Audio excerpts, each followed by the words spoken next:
மாமியா கிளவிய பொண்ணு கேட்க வரும்போது எப்படி வருது தெரியுமாக்கா? எல்லாம் பொண்ணு கேட்க வரும்போது 5 கண்டிஷன் போடுச்சு.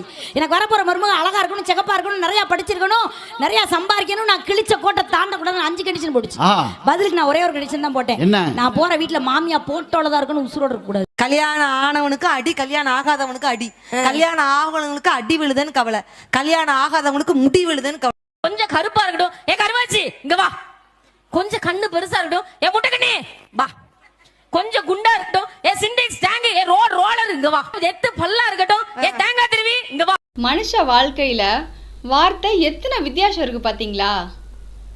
மனிதன் சாரி அப்படின்னு சொன்னா சண்டை ஓவர், டாக்டர் சாரின்னு சொன்னா மனிதனே ஓவர்.